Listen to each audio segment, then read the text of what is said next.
नमस्कार भक्तजनों, आप सभी का इस भक्ति चैनल पर बहुत बहुत स्वागत है। कथा प्रारंभ करने से पूर्व आप सभी से निवेदन है कि आप इस भक्ति भरे चैनल को सब्सक्राइब करें तथा बेल आइकन को अवश्य प्रेस करें। आज हम रविवार व्रत कथा एवं विधि का श्रवण करेंगे। रविवार का व्रत सूर्य देवता का व्रत माना गया है। जो इस व्रत को करता है वह तेजस्वी, स्वाभिमानी एवं प्रसिद्धि पाने वाला होता है। यह व्रत अति श्रेष्ठ कहा गया है। यह व्रत इस प्रकार से करें। इसकी विधि इस प्रकार है। सर्व मनोकामनाओं की पूर्ति हेतु रविवार का व्रत श्रेष्ठ है। प्रातःकाल स्नान से निवृत्त होकर स्वच्छ वस्त्र धारण करने चाहिए। फिर सूर्य चालीसा, सूर्य पुराण का पाठ करें और सूर्य देव को जल में पुष्प डालकर अर्घ्य दें तथा अगरबत्ती जलाकर आरती उतारें। इसके पश्चात शांत चित्त होकर परमात्मा का स्मरण करें।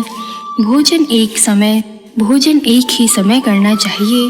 भोजन तथा फलाहार सूर्य का प्रकाश रहते ही कर लेना चाहिए।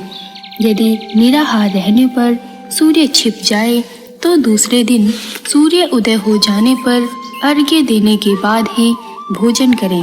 व्रत के अंत में व्रत कथा सुननी चाहिए। व्रत के दिन नमकीन तेल युक्त भोजन कदापि न ग्रहण करें। इस व्रत के करने से मान सम्मान बढ़ता है तथा शत्रुओं का क्षय होता है। उदर की पीड़ा, आंख की पीड़ा के अतिरिक्त अन्य सब पीड़ाएं दूर होती हैं। इसकी कथा इस प्रकार है। एक बुढ़िया थी। उसका नियम था प्रति रविवार को सवेरे ही स्नान करके घर को गोबर से लीपकर फिर भोजन तैयार कर भगवान को भोग लगाकर स्वयं खाती थी।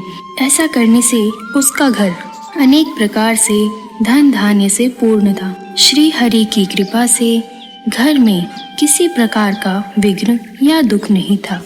सब प्रकार से घर में आनंद रहता था।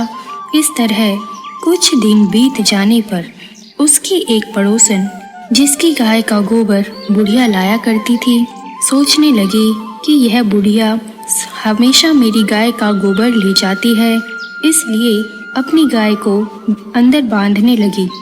बुढ़िया को गोबर न मिलने से रविवार के दिन अपने घर को न लीप सकी, इसलिए उसने न तो भोजन लगाया न ही सूर्य देव को भोग लगाया तथा स्वयं भी भोजन नहीं किया। इस प्रकार उसने निराहार व्रत किया और भूखी ही सो गई। रात में भगवान ने उसे स्वप्न दिया और भोजन न बनाने तथा भोग न लगाने का कारण पूछा। वृद्धा ने गोबर न मिलने का कारण सुनाया।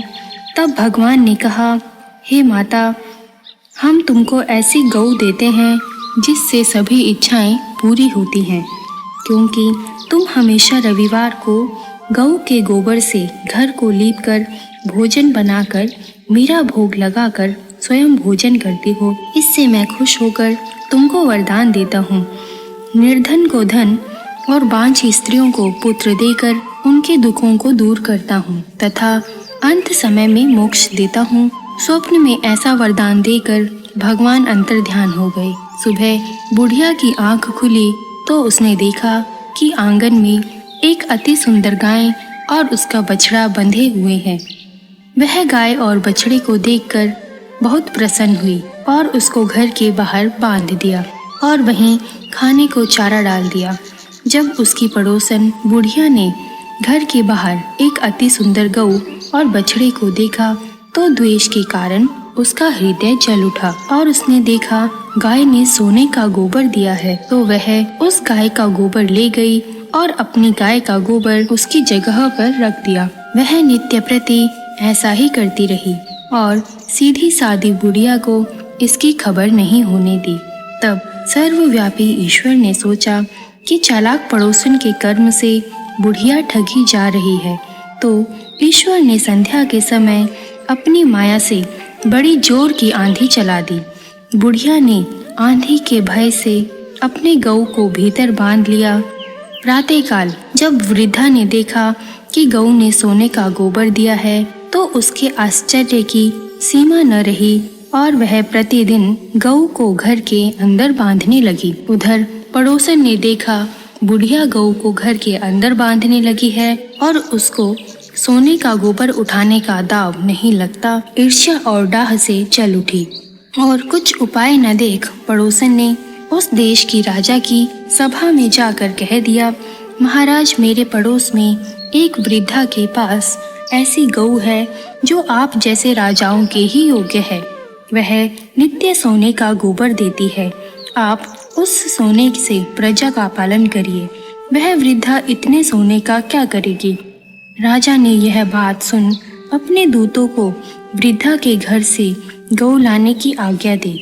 वृद्धा प्रातः ईश्वर का भोग लगाकर भोजन ग्रहण करने ही जा रही थी कि राजा के कर्मचारी गऊ खोलकर ले गए। बुढ़िया काफी रोई चिल्लाई, किंतु कर्मचारियों के समक्ष कोई क्या कहता। उस दिन वृद्धा गऊ के वियोग में भोजन न खा सकी और रात को रो रो कर ईश्वर से गऊ को पुनः पाने की प्रार्थना करती रही। उधर राजा गाय को देखकर बहुत प्रसन्न हुआ, लेकिन जैसे ही सुबह उठा महल सारा गोबर से भरा हुआ था। राजा यह देखकर घबरा गया। भगवान ने रात्रि में स्वप्न में कहा, हे राजा, गाय वृद्धा को लौटाने में ही तेरा भला है। उसके रविवार के व्रत से प्रसन्न होकर मैंने उसे गाय दी थी। प्रातः होते ही राजा ने वृद्धा को बुलाकर बहुत से धन के साथ सम्मान सहित गऊ और बछड़ा लौटा दिया। उसके पड़ोसिन को बुलाकर उचित दंड दिया। इतना करने के बाद राजा के महल से गंदगी दूर हुई। उसी दिन से राजा ने नगरवासियों को आदेश दिया कि राज्य की तथा समस्त मनोकामनाओं की पूर्ति के लिए रविवार का व्रत रखा करो। व्रत करने से नगर के लोग सुखी जीवन व्यतीत करने लगे। कोई भी बीमारी तथा प्रकृति का प्रकोप उस नगर पर नहीं होता था। सारी प्रजा सुख से रहने लगी। यह कथा सुनने के लिए आपका बहुत बहुत धन्यवाद। आपका दिन शुभ हो।